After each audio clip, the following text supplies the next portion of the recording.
Gloria al Señor. Que Dios les bendiga, hermanos, hermanas, amigos, amigas, esta noche. Agradecemos a Dios su infinita gracia, su infinita misericordia, esta oportunidad que Él nos regala, nos brinda, de podernos congregar, de poder alabar y bendecir su nombre. Y esto está a la mitad, porque todavía nos falta que Dios nos bendiga con su palabra. Cada vez, hermanos, que nosotros nos reunimos es una fiesta espiritual. Y estas sí son verdaderas fiestas, donde bebemos agua viva, ¿verdad? Donde el Espíritu Santo salta en nuestro interior, o son como ríos de agua viva, dijo el Señor Jesús. Y cuando somos nutridos también con la palabra de vida. En esta ocasión, hermanos, antes de dar lectura al texto de la palabra, vamos a orar al Señor y vamos a presentar delante de Él estas peticiones de oración que han venido hasta este púlpito. Hay peticiones diversas, por razones de tiempo no podemos dar lectura a ninguna de ellas. Sin embargo, Dios conoce las inquietudes y las necesidades de todos y cada uno de sus hijos e hijas. Lo que nos pide Dios es que confiemos en Él. Lo que nos pide es que oremos y creamos que Él no solamente nos escucha, sino que también es galardonador de aquellos que le buscan. Y después, hermanos, de orar por estas peticiones, por estas necesidades, vamos a orar para que Dios nos bendiga a través de la exposición de la palabra. Así que le invito entonces a que cerremos nuestros ojos y juntos invoquemos el nombre del Señor. Soberano Señor que estás en los cielos, en esta noche, Señor, te damos gracias por tu misericordia grande, Señor, por tu misericordia, Señor, infinita, con la cual, Señor, nos has rodeado, nos has bendecido. Señor, te damos gracias porque es por tu gracia que todavía estamos en pie. Es por tu fidelidad, Señor, que nuestro pie no ha tropezado. Y si en algún momento, Señor, tropezamos, tú nos levantaste, Señor, con tu diestra poderosa. Señor, en esta hora queremos agradecerte todas tus bondades. Queremos agradecerte, Señor, todas tus misericordias. Queremos agradecer tu fidelidad. Amado Dios, tengo en esta noche en mis manos una cantidad, Señor, importante de peticiones que tu pueblo tiene, Señor.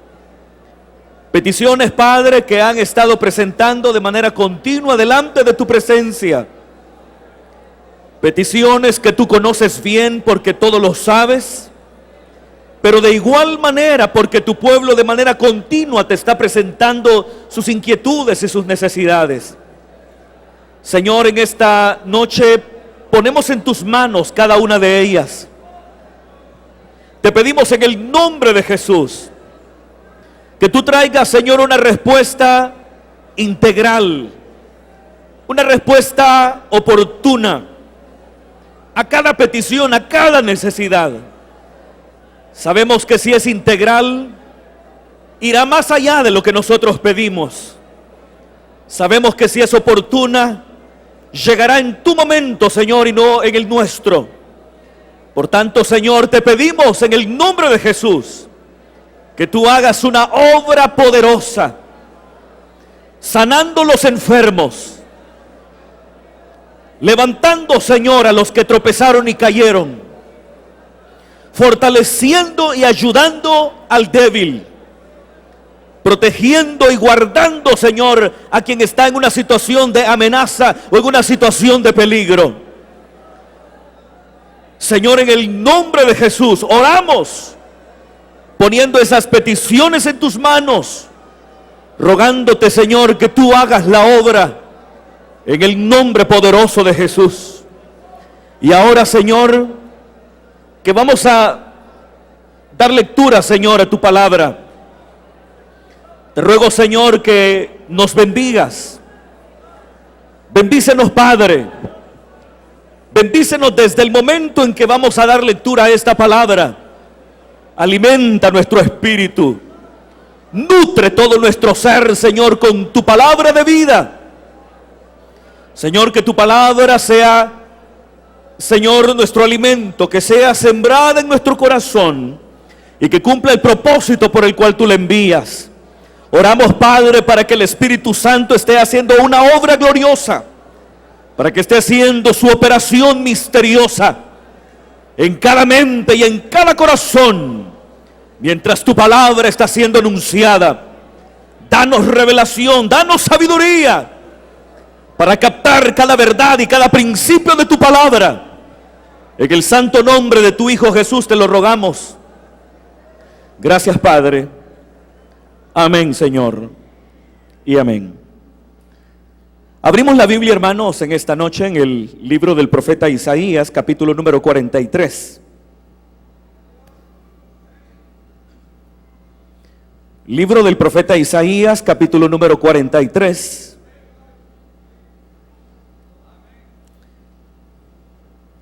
Y vamos a leer del versículo número 14 hasta el versículo número 19. La palabra del Señor dice, versículo 14, así dice el Señor, Redentor vuestro, el Santo de Israel. Por vosotros envié a Babilonia e hice descender como fugitivos a todos ellos, aún a los caldeos, en las naves de que se gloriaban. Yo, el Señor, Santo vuestro, Creador de Israel, vuestro Rey. Así dice el Señor, el que abre camino en el mar y sendas en las aguas impetuosas, el que saca carro y caballo, ejército y fuerza, caen juntamente para no levantarse, fenecen, como pábilo quedan apagados. No os acordéis de las cosas pasadas, ni traigáis a memoria las cosas antiguas. He aquí que yo hago cosa nueva, pronto saldrá a luz. ¿No la conoceréis? Otra vez abriré camino en el desierto y ríos en la soledad. ¿Pueden tomar sus asientos, hermanos? Gloria a Dios. Gloria al Señor.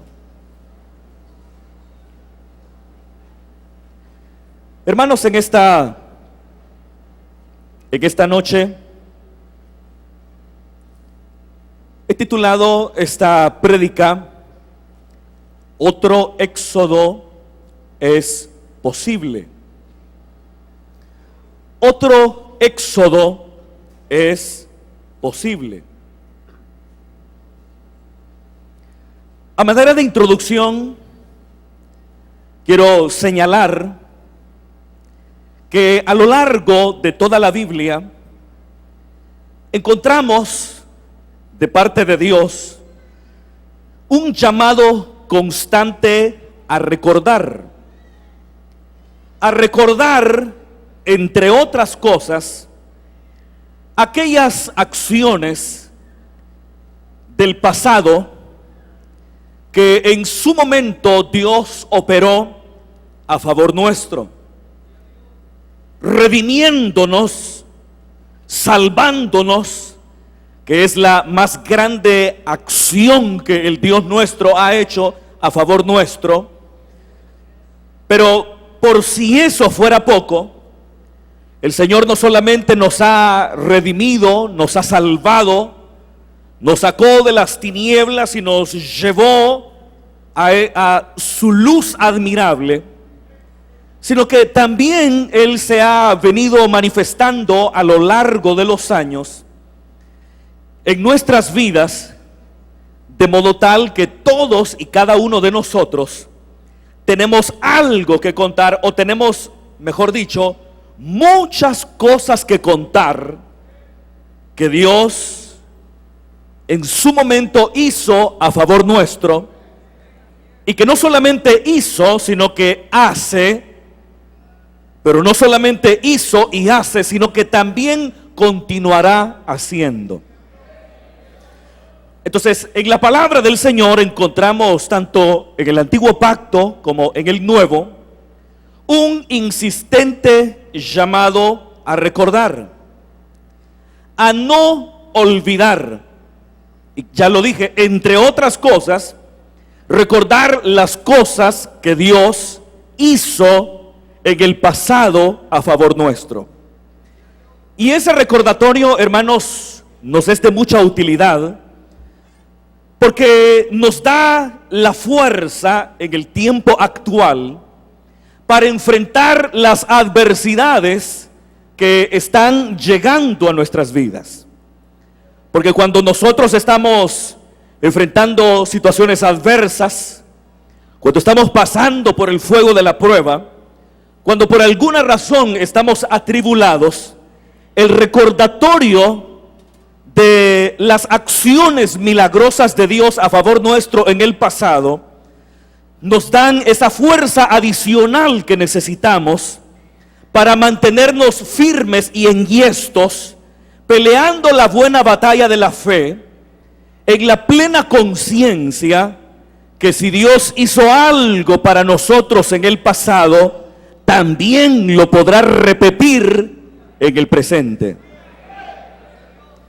Recordemos, hermanos, aquel famoso pasaje de la Escritura, cuando David se encontraba sumamente atribulado, ya que estaba siendo perseguido por Saúl, el rey de Israel, por cuanto se había convertido en su proscrito. Y dice la palabra del Señor que en cierta oportunidad David entra en el santuario junto con sus acompañantes, que al igual que él eran fugitivos, y le pregunta al sacerdote de turno si tenía pan para comer, por cuanto él y sus acompañantes no habían ingerido alimento por algún tiempo. Entonces el sacerdote le dijo: lo único que hay es el pan que se ponía en la mesa que estaba en el lugar santo, que eran 12 panes que se ponían frescos cada mañana y que representaban las 12 tribus de Israel y que se encontraban en el lugar santo, es decir, dentro del santuario. Pero también David le pregunta: ¿tienen aparte de eso alguna arma? Y dice la Biblia que el sacerdote le dijo: la única arma que yo tengo acá es la de Goliat, el que tú mataste. Y dice la palabra del Señor que David dijo: ninguna mejor que esa, dámela. Y eso, hermano, serviría de estímulo a David, quien al presente se encontraba atribulado por cuanto era un proscrito del rey Saúl. ¿Y por qué le serviría de estímulo? Porque tener en sus manos la espada de Goliat le recordaría aquella gran victoria que Dios en el pasado le había dado a David frente a un enemigo tan formidable y considerado imbatible, no solamente por los filisteos, sino también por los israelitas. Entonces, no obstante, Dios estuvo de su lado, de manera tal que con una sola piedra logró derribar al gigante y traer en esa ocasión una victoria categórica a favor de Israel. Y ahora que Saúl está peleando contra su propio gigante, ya no un gigante de estatura, ya no un militar de carrera como lo fue Goliat, sino enfrentándose al mismo poder estatal que lo ha convertido en un proscrito. Pero David sabe que así como Dios le dio la victoria en el pasado para vencer a Goliat, así también le dará la victoria ahora que es un proscrito del rey Saúl. Entonces, el recordar las cosas que en el pasado Dios hizo a favor de nosotros nos es de mucha utilidad. Lo malo es cuando nosotros nos quedamos atrapados en el pasado. Eso es lo malo. No hay absolutamente nada de malo en recordar lo que Dios hizo a favor de nosotros en el pasado. Ya lo dije, porque eso nos estimula la fe, porque eso nos da fuerzas para seguir, porque eso fortalece nuestra conciencia que si Dios obró en el pasado, también obrará en el presente y obrará en el futuro. Pero ese recordatorio se tornará nocivo para nuestra fe cuando nosotros, hermanos, nos quedamos de manera enfermiza recordando el pasado y recordándolo de tal manera que ya no somos capaces de percibir el accionar de Dios en el presente. Y eso, hermano, puede pasarnos a todos nosotros, en el ámbito eclesiástico también. No faltarán gentes que digan, hermano, las cosas en el pasado eran mejor que hoy. Las cosas antes eran así, los servidores antes eran asá, los cultos eran de esta manera, las prédicas eran de esta otra. Y si bien es cierto, todo lo que nosotros hemos vivido son insumos y experiencias que nos ayudan a vivir el presente. Sin embargo, habrá creyentes, habrá líderes, lideresas o personas que están liderando al pueblo del Señor que se quedaron de tal manera atrapados en lo que Dios hizo en el pasado que ya no son lo suficientemente capaces para poder percibir el accionar sutil de Dios en el presente. Y eso es justamente lo que ocurría con los judíos de la porción de la palabra que nosotros hemos leído. Estos judíos, de los cuales se nos está hablando en esta porción de la palabra, eran judíos que se encontraban cautivos en Babilonia. Ya hemos dicho, hermano, en otra oportunidad, que el libro del profeta Isaías se divide en 3 partes. Del capítulo número 1 al capítulo número 39, se nos describe todo el acontecer histórico que vivió el profeta Isaías. Y usted notará que el escenario de los primeros 39 capítulos del libro de Isaías es Jerusalén. Y los acontecimientos narrados en los capítulos antes mencionados corresponden al periodo histórico de la vida del profeta Isaías. Pero cuando nosotros llegamos al capítulo número 40 y seguimos leyendo del capítulo 40 hasta el versículo número 55, notaremos que hay un cambio geográfico. Ahora ya el escenario geográfico no es Jerusalén, sino que ahora el escenario geográfico es Babilonia. Y el enfoque de contenido profético cambia radicalmente con respecto a los 39 capítulos.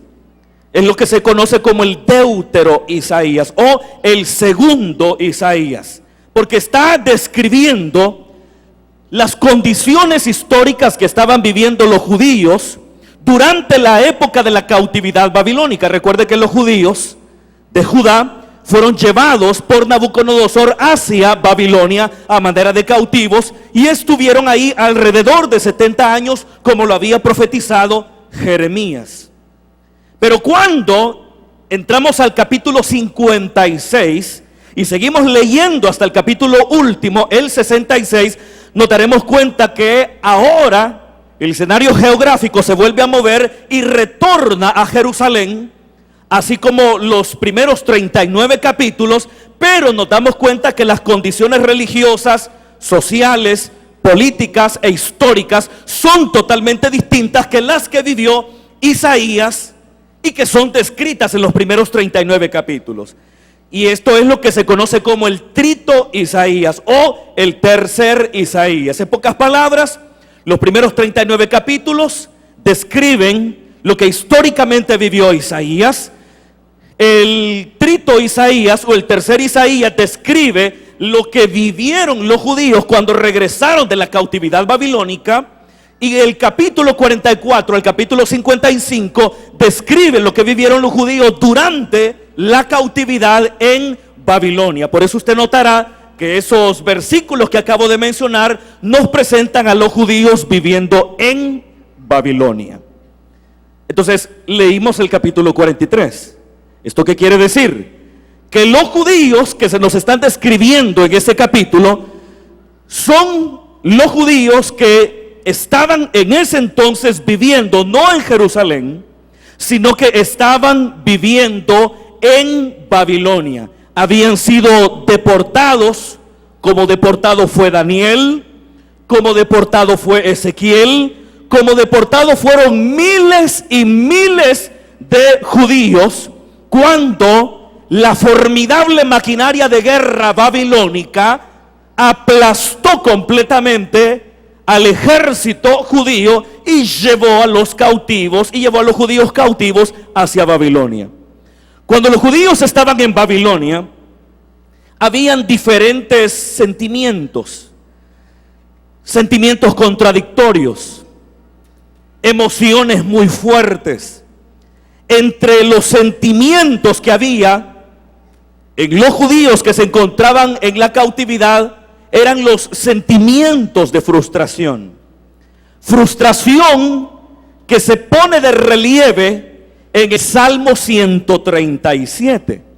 Si usted recuerda, ahí se nos presenta a los judíos junto a los ríos de Babilonia, y los caldeos les piden a ellos que canten alabanzas a Yahvé su Dios, como cantaban alabanzas cuando estaban en la tierra de Judá. Pero usted sabe que la frustración de los judíos que se encontraban en la cautividad era tan grande que ellos mismos les dicen a sus captores que no tienen la fuerza ni el entusiasmo para cantar en una tierra de extranjeros. Entonces era un sentimiento de frustración, porque entre otras cosas, los judíos creían que su Dios había sido derrotado por los dioses de los caldeos. Esa era una manera de pensar que se tenía aún en la antigüedad, pero que fue siendo superada poco a poco, al punto que ahora nosotros sabemos que hay un solo Dios y no hay muchos dioses. Pero los judíos tenían esa sensación de frustración, porque consideraban que Marduk, el principal dios del panteón babilónico de dioses, había derrotado a Yahvé, el Dios de Israel, y producto de ello había sido destruido el templo y su pueblo había sido llevado de la tierra de Yahvé a la tierra de Marduk. Esa era la idea que algunos judíos tenían, y por eso el sentimiento de frustración y de derrota era muy fuerte. Había otros judíos que se sentían inferiores con respecto a los judíos que estaban en Jerusalén. Se sentían pecadores, se sentían indignos. De ahí que el profeta Jeremías dio a Israel aquella visión de los higos malos y los higos buenos, y mostraba que los higos malos eran los judíos que estaban en Jerusalén y los higos buenos los que estaban en Babilonia. Pero ¿por qué esa visión que Dios le da a Ezequiel? Porque los judíos que se encontraban en Babilonia se sentían completamente inferiores que los judíos que aún no habían sido deportados, y por eso Dios, a través de la visión de los higos malos y los higos buenos, les mostrará a los judíos de la cautividad que Dios a ellos sí los veía con buenos ojos, y no así a los judíos que por desobedientes se habían quedado en Jerusalén oponiéndose a la deportación de los caldeos. Pero también había una sensación de esperanza. Había judíos que estando en Babilonia tenían esperanza, y la esperanza era que Dios intervendría. La esperanza era que Dios obraría y que pronto ellos regresarían a Jerusalén, y que Dios obraría de tal manera que los judíos regresarían otra vez a su tierra. Entonces había fe, había esperanza, que por cierto, esa fe y esa esperanza, Dios a través de Ezequiel se encargó de irla destruyendo sistemáticamente. Fíjese qué interesante. La primera etapa del ministerio de Ezequiel fue una etapa en la cual se estuvo destruyendo la fe y la esperanza del pueblo judío de un retorno inmediato a Jerusalén, porque Dios había dicho 70 años lo voy a dejar ahí. Pero había algunos que no obstante creían que regresarían pronto y tenían fe y esperanza, pero esa fe y esa esperanza no tenía como base la palabra de Dios, y por eso Ezequiel es comisionado por Dios para destruir a través de la palabra hablada y a través de actos simbólicos de manera sistemática esa fe y esa esperanza que los judíos del cautiverio tenían en un retorno inmediato, pero que era una fe y una esperanza que no tenía como fundamento la voluntad ni la palabra de Dios. Ahora, el hecho es, hermano, que entre todos esos judíos que tenían esperanza, había algunos que recordaban el éxodo. ¿Y qué pasó en el éxodo? ¿Qué ocurrió en el éxodo? Lo que ocurrió en el éxodo fue que Israel, siendo cautivo, fue liberado por Dios con mano poderosa y con brazo extendido. Entonces, ¿en qué se parecían los judíos de la cautividad babilónica con los judíos, con sus antepasados de Egipto? ¿En qué se parecían? En que ambos estaban bajo la dominación de una potencia extranjera. Los judíos del tiempo de Moisés tenían más de 4 siglos de estar bajo el dominio de Faraón, de estar bajo el dominio del poder imperial de Egipto. ¿Y qué ocurría con los judíos que vivían en Babilonia? Que también se encontraban bajo la dominación de una potencia extranjera. Ya no es Faraón, ahora es Nabucodonosor. Pero en resumidas cuentas, tanto los judíos de Egipto como los judíos de Babilonia estaban bajo la dominación de un poder extranjero. Y los judíos de la cautividad pueden ver esa relación de circunstancias que hay entre ellos que viven en Babilonia y entre sus antepasados que vivieron en Egipto. Y ellos recordaban muy bien cómo Dios había obrado en Egipto para liberar a Israel. Tenemos las 10 plagas de Egipto, por ejemplo. Como Dios empezó, hermano, a castigar. El Dios de Israel empezó a castigar sistemáticamente a Egipto, empezó a castigar a Faraón, empezó a castigar a su corte, empezó a castigar a todo el pueblo de Egipto, en tanto que los judíos o israelitas que vivían en la tierra de Gosén estaban gozando de tranquilidad. Entonces, pero ¿cómo Dios extiende su mano? Golpeando sistemáticamente a Egipto y golpeando sistemáticamente a los dioses de los egipcios. Ya lo hemos dicho, no hay dioses, solo hay un Dios verdadero. Pero los egipcios, siendo paganos, tenían sus dioses que tenían poder y control sobre ciertas cosas. Y Yahvé, el Dios de Israel, empieza a golpear sistemáticamente a los egipcios en aquellas áreas que se suponía que controlaban sus dioses. Entonces, llegó un momento, hermano, en que después de la muerte de los primogénitos, que Faraón termina sacando a los israelitas y les dicen: váyanse, váyanse, váyanse. Y empieza la gente a darle sus riquezas, empiezan a darle sus prendas, empiezan a regalarles oro con el propósito que se vayan. Pero habiéndose ido ya, se vuelve a endurecer el corazón de Faraón y persigue a los hijos de Israel, que a la sazón se encontraban frente a las aguas del Mar Rojo.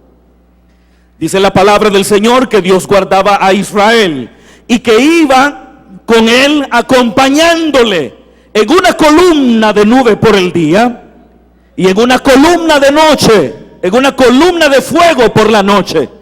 Y en ese momento llegan los egipcios, la élite del ejército de Faraón, a hacer que los hijos de Israel regresen a la esclavitud, o al menos a deshacerse de quienes en su momento y por muchos siglos fueron sus esclavos. Pero usted sabe, hermano, cómo en esa oportunidad la intervención divina estuvo a favor de Israel, poniéndose la columna de nube entre las tropas de Faraón y entre los hijos de Israel, e inmediatamente empieza a soplar por varias horas un viento que va separando gradual y paulatinamente las aguas del Mar Rojo, de tal manera que llega un momento en que se abre un surco en el mar y los hijos de Israel pasan como en seco hasta que llegan al otro lado. Cuando finalmente están seguros al otro lado, se aparta la columna de nube e inmediatamente los egipcios empiezan a perseguir a los hijos de Israel y quieren caminar al igual que ellos por el surco que Dios había hecho por en medio del mar. Pero usted sabe que la palabra del Señor dice que Dios hizo caer sobre ellos las aguas impetuosas, de manera tal que quedaron sepultados en las aguas todo el ejército de Faraón. Y ahora los judíos que están en la cautividad se recuerdan de eso. Se recuerdan de un Dios que golpeó a Egipto con poder. Y ellos tienen la conciencia que ese mismo Dios tiene el poder para golpear a Babilonia con poder. Ese Dios que les abrió camino en el mar, también ahora tiene el poder para abrirles camino en medio de esas circunstancias en las que ellos se encuentran. Y empiezan a recordar el éxodo. Empiezan a recordar el éxodo. Y ellos probablemente decían: así como Dios liberó a nuestros antepasados, así como Dios liberó a nuestros padres en Egipto con su gran poder, con mano poderosa y con brazo extendido, así también Dios nos librará de la dominación de Babilonia. Y ahí estaban recordando el éxodo, recordándolo. Pero mire, hermano, estaban recordando tanto el éxodo pasado que dejaron de percibir el accionar de Dios en el presente. Ya lo dije, hermano, que usted recuerde lo que usted vivió como creyente en el pasado no tiene nada de malo. Que usted recuerde momentos de gloria que en su momento tuvo la iglesia, eso no tiene nada de malo. Lo malo es cuando usted ya no cambió el cassette. Lo malo es cuando usted se quedó atrapado en el pasado. Lo malo es cuando sublima de tal manera el pasado que ya no es capaz de ver y de percibir el sutil mover de Dios en el presente. Y Dios, hermano, le habla a Israel. Si ustedes tienen sus Biblias abiertas, ¿cuántos tienen sus Biblias abiertas? Versículo 16. Miren lo que Dios dice, vea usted. Y mientras lee, piense a qué suceso del pasado histórico de Israel está haciendo referencia el profeta. Dice: así dice el Señor, el que abre camino en el mar. ¿Cuándo pasó eso, hermano? En el Éxodo. Y sendas en las aguas impetuosas. ¿Cuándo fue eso? En el Éxodo. Y el que saca carro y caballo, ejército y fuerza, caen juntamente solamente para no levantarse, fenecen como pábilo, quedan apagados. ¿Cuándo fue eso? ¿Cuándo fue eso? Fue en el Éxodo. Por un lado, Dios les está diciendo: yo soy el mismo. Yo no he cambiado. Eso para empezar. Eso para empezar. Pero eso todos nosotros lo sabemos. Por eso yo no me voy a detener demasiado en esto. Pero todos sabemos, hermano, que el Señor es el mismo. Él no ha cambiado. Hebreos 13:8 dice: Jesucristo es el mismo ayer, hoy y por los siglos. Y el reconocer que Él no ha cambiado y que su poder no ha menguado, nos es de utilidad porque nos da la fuerza para prevalecer, para vencer a nuestros adversarios, para pelear la buena batalla de la fe. Entonces, en eso no tenemos problema. Por eso no me voy a detener demasiado en ese punto. Pero vea, Dios le está diciendo a Israel: yo soy el mismo. Yo soy el mismo, el que abrí sendas en el mar, el que abrió camino en medio de las aguas impetuosas, el que desbarató a un ejército y su fuerza y que lo hizo caer para nunca más levantarse. Yo soy el mismo. Pero aquí viene lo impresionante, hermano, el versículo número 18. No os acordéis de las cosas pasadas, ni traigáis a memoria las cosas antiguas. ¿Qué le parece? ¿Qué cosas pasadas? ¿Me escuchó, hermano? ¿Qué cosas pasadas? ¿Qué cosas antiguas? Acabamos de leer, hermano. Exacto. El Éxodo. Los cautivos están recordando el gran poder de Dios en Egipto, pero están recordando como no debería de recordarse las acciones pasadas de Dios a nuestro favor. ¿Cómo no debe usted recordar las cosas pasadas de Dios que Él en su momento hizo a su favor? Cuando usted se queda atrapado en esas cosas pasadas, ¿verdad? Y usted se quedó atrapado en lo que usted hizo en el pasado. Pero ya no es el mismo. Qué fácil es echarle la culpa a las autoridades de la iglesia, ¿verdad, hermano? Qué fácil es. Pero es que quien debe velar por la espiritualidad mía soy yo mismo. Claro, hay una responsabilidad de velar los unos por los otros, pero es en ningún momento menoscaba también la responsabilidad que yo tengo de cuidar mi espiritualidad. Usted no puede decir que la iglesia lo apagó, que los pastores lo apagaron, que usted estaba en el fuego de Dios, en el poder del Espíritu Santo hace 20 años, hace 25 años, pero ahora ya lo apagaron. Esa es una falacia. Entonces, cuando nosotros estamos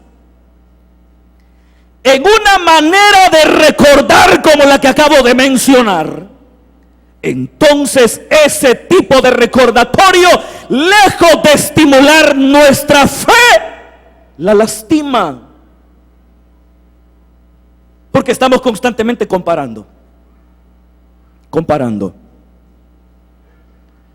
Y eso en ningún momento lo encontramos en la Biblia. Compare. Y dependiendo de nuestra mentalidad y el enfoque que tengamos a la hora de comparar, en lugar de terminar fortalecidos, terminaremos frustrados. Y lo peor de todo, inhabilitados para percibir el accionar sutil de Dios en la actualidad. Entonces Dios conoce a los judíos que están en Babilonia, recordando el gran poder de su Dios, recordando al Dios que abre el mar, recordando al Dios que desbarata ejército con caballo y carros. Pero ¿los felicita Dios por ese constante recordatorio? No, al contrario, les da una orden. Y la orden es: no os acordéis de las cosas pasadas. Ya lo dije, hermano, no hay contradicción con otras partes de la Escritura que nos llama a recordar lo que Dios ha hecho en el pasado. No hay contradicción.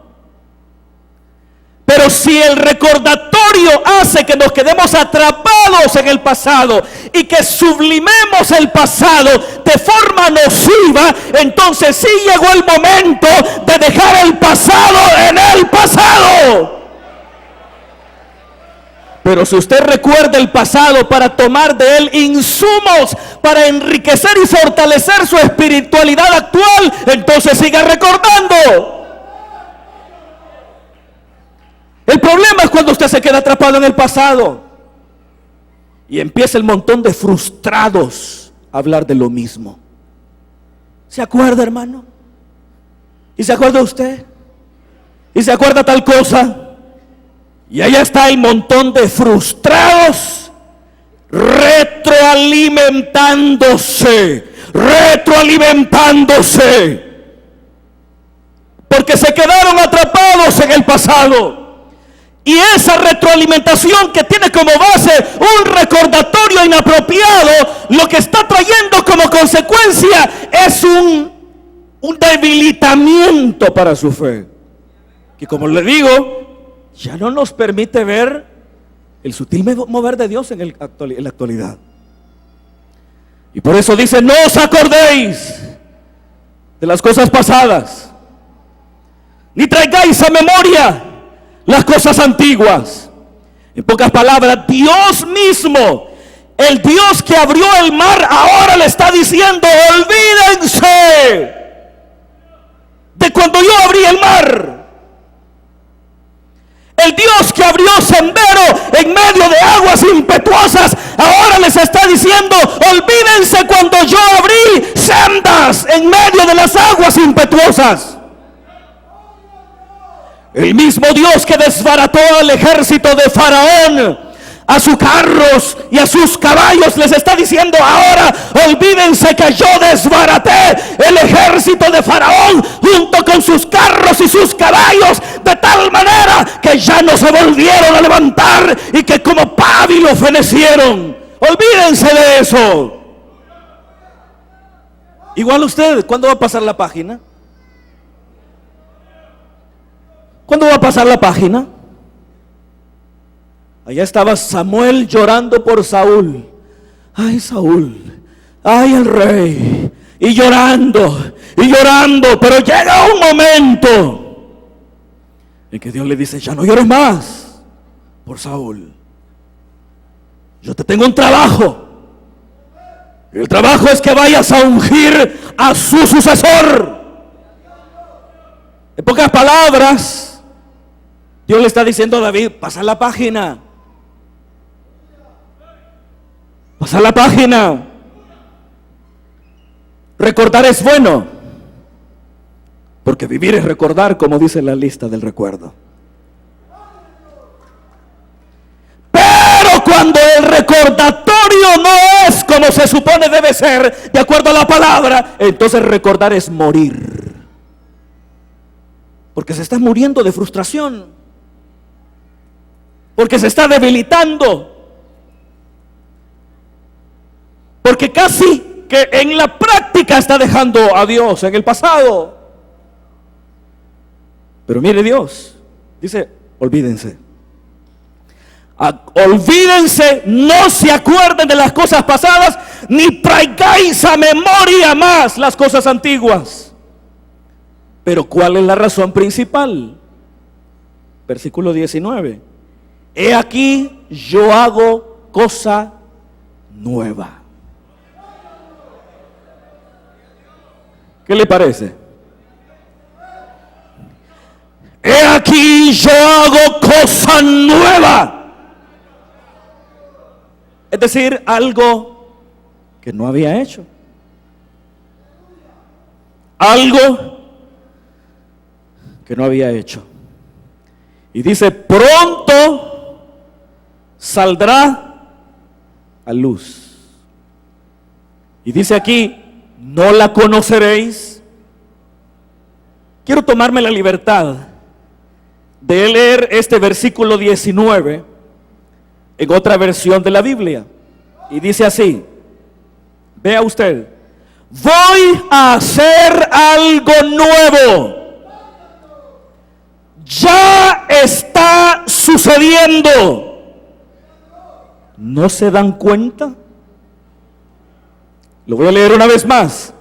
Ya lo dije, es otra versión. Voy a hacer algo nuevo.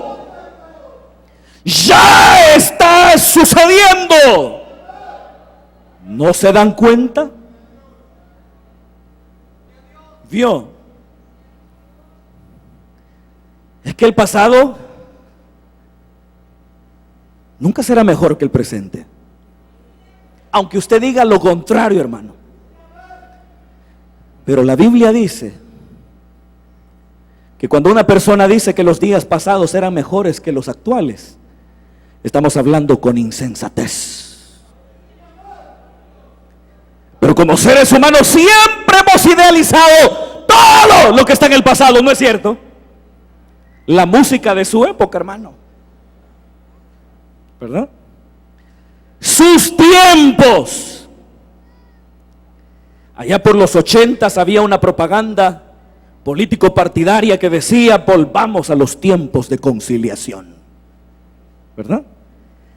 Porque se idealizaba esa época, pero quien vivió en esa época también tenía sus quejas e idealizaba épocas anteriores a esa. Esto de idealizar el pasado no es nuevo. Si desde el momento en que hay un texto en la Biblia que dice que quien diga que los tiempos pasados son mejores que los presentes, está hablando con insensatez, es porque ha sido una práctica recurrente de los seres humanos que han sublimado, que han idealizado el pasado. Y no negamos que el pasado tiene sus virtudes y no debemos dejarlas en el pasado, porque Dios no quedó en el pasado. Dios está en el presente, hoy con nosotros. Dios seguirá con nosotros en el futuro y no dejará de estar con nosotros hasta que suene la final trompeta. Bueno, y será ese momento cuando finalmente estaremos para siempre con el Señor. Pero el sublimar el pasado es una ofensa al sutil accionar de Dios, que no lo percibe el que vive enamorado del pasado. Porque fíjese, Dios dice, voy a hacer algo nuevo. Ellos estaban esperando un accionar de Dios igual al pasado. Pero ¿qué les dice Dios? No más. No lo voy a repetir. Y efectivamente, hermano, nunca más se repitió. Jamás. Nunca más se repitió. Nunca más. Ni se repetirá nunca más. Pero fíjese, Dios le dice, ya está sucediendo.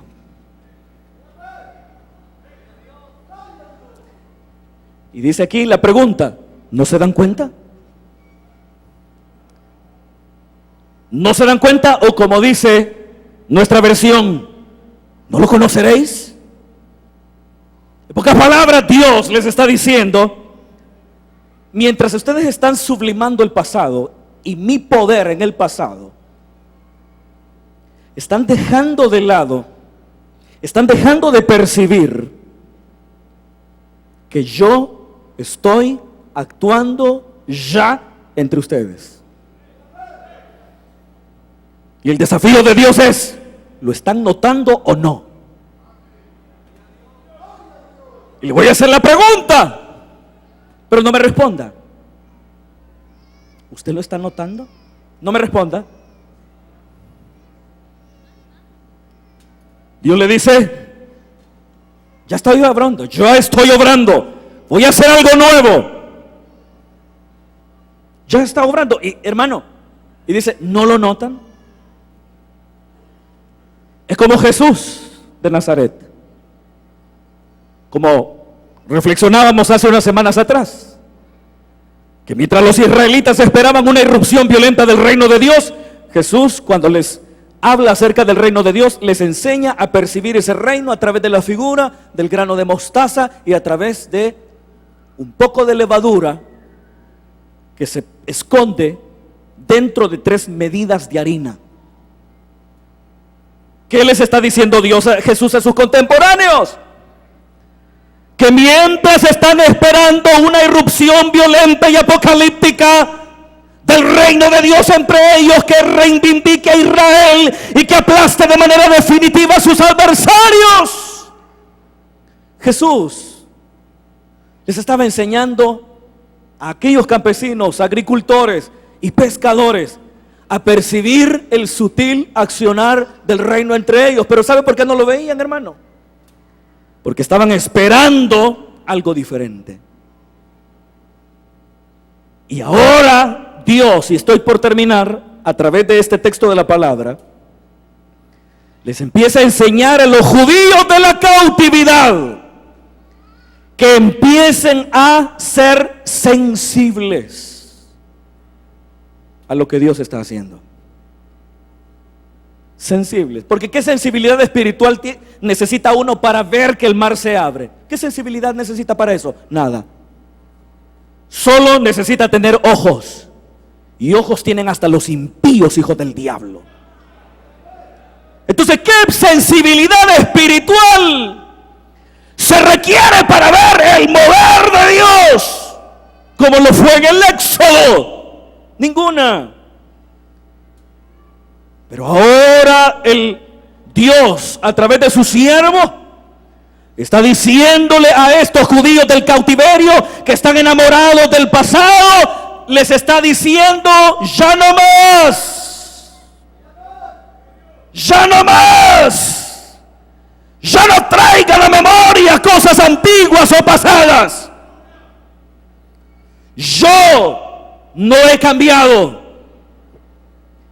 y estoy haciendo algo entre ustedes.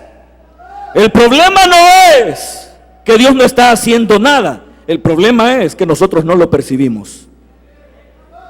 Y no lo percibimos porque nuestras expectativas están torcidas. Como torcidas estaban las expectativas de Elías, que huye al monte Horeb cuando lo amenaza Jezabel. Y quería en el monte Horeb, que fue el mismo monte donde Dios se manifestó en fuego, en viento y en terremoto a Moisés.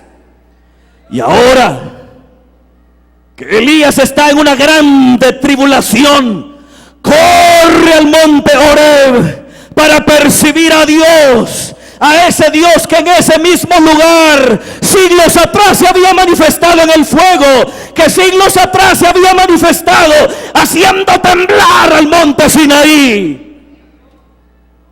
Y Dios se aparece y aparece un fuego ante Elías, pero Dios no estaba en el fuego. Y aparece un terremoto, y Dios no estaba en el terremoto. Y venía soplando un viento recio, pero Dios tampoco estaba en el viento recio. Y hay un silbo suave y apacible y muy sutil, desde el cual Dios le dice: ¿qué haces aquí, Elías? Dios está corrigiendo las expectativas de su siervo. Las está corrigiendo. Entonces el problema no es que Dios ya no actúe. El problema es de expectativas. El problema de Elías era cuestión de expectativas. El problema de los judíos que estaban cautivos en Babilonia era problema de expectativas. El problema de los judíos que escuchan a Jesús diciéndoles: el reino de Dios ya está entre ustedes y no vendrá con advertencia, ni dirán hélo aquí o hélo ahí. Era un problema de expectativas, porque Dios ya estaba obrando con Elías en el silbo apacible, con Jesús también de forma sutil, y con los judíos de la cautividad haciendo cosas que no había hecho. Y mira, hermano, con esto termino. Llegó un momento en que los judíos salieron de la cautividad. ¿Escucha, hermano? Llegó un momento en que esos judíos salieron de la cautividad, pero no hubieron truenos, no hubo relámpagos, no hubo apertura de mar, no hubo apertura de ríos, no hubo fuego, no hubo viento, no hubo cataclismo, no hubo nada de eso. Dios empezó a mover las circunstancias de una forma muy sutil, al punto que llegó un rey llamado Ciro e hizo un decreto que los judíos podían retornar a su tierra. Y de ahí en adelante los subsecuentes reyes estuvieron bendiciendo a esos judíos que retornaban de la cautividad, como lo había profetizado Jeremías, que retornarían a su tierra, cosa que efectivamente ocurrió durante la época de Zorobabel, de Josué, de Esdras, de Nehemías. Pero fíjese, no hubo portentos, no hubo plagas, no hubo cataclismo, pero eso sí, hubo un mover sutil que no serían capaces de percibir los que estaban enamorados de las acciones extraordinarias de Dios en el pasado. Así que, hermanos, tenemos un reto, o dos retos. Uno, seguir recordando, pero que nuestro recuerdo sea bueno, que extraigamos del pasado todo lo bueno, porque si usted examina con conciencia, también habían cosas malas. Y que extraigamos del pasado todo lo bueno y que nos sirvan de insumos para el presente. Y por otro lado, tenemos el reto de cambiar nuestras expectativas y sensibilizarnos de tal modo que podamos ver el accionar de Dios, para que Él no nos diga: que no te das cuenta que yo ya estoy obrando. Sí, Señor, pero es que yo quiero que lo hagas de esta manera. Es que tenés que cambiar el cassette. Olvida el pasado, olvida las cosas antiguas. Y el Señor dice: otra vez abriré camino en el desierto y ríos en la soledad. No sería portentoso, sería sutil, pero lo haría. El Señor dice: otra vez lo voy a hacer, otra vez. Él no ha cambiado. Él sigue con nosotros. Su Espíritu sigue con nosotros. Donde dos o tres están congregados en su nombre, allí está Él en medio de ellos. Él sigue salvando, Él sigue redimiendo, Él sigue rompiendo cadenas, Él sigue obrando. Tal vez usted dirá: pero no es como yo esperaba. Sí, porque Dios dice: he aquí hago algo nuevo. Así que Dios nos ayude, hermanos. No se quede atrapado en el pasado. Disfrutemos el accionar de Dios en el presente. y gocemos del accionar de Dios en el futuro. Amén. Oremos al Señor en esta hora. Aleluya. Por razones de tiempo, hermanos, voy a hacer rápidamente un llamado para toda persona que quiere darle su vida a Jesús por primera vez o que se quiere reconciliar con el Señor. Si esta noche hubiese alguien que le entrega su vida a Jesús por primera vez, yo le pido que ahí donde se encuentra levante su mano y diga: yo quiero hoy entregarle mi vida a Jesús por primera vez. Aquí viene un joven, que Dios lo bendiga. Gloria al Señor.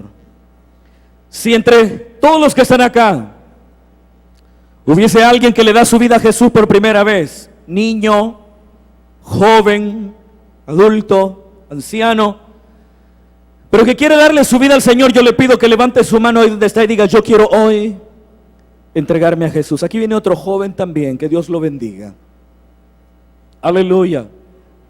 Aleluya. También hago el llamado para los que se quieren reconciliar con el Señor. Aquellos que por alguna razón se apartaron, se alejaron del Señor, pero que hoy desean volver, desean regresar. Probablemente usted solo recuerda lo que Dios hizo con usted en el pasado, pero esta noche hemos reflexionado a la luz de la palabra y hemos llegado a la conclusión que, si bien es cierto, Dios estuvo presente en el pasado, no obstante sigue estando presente con nosotros en la actualidad.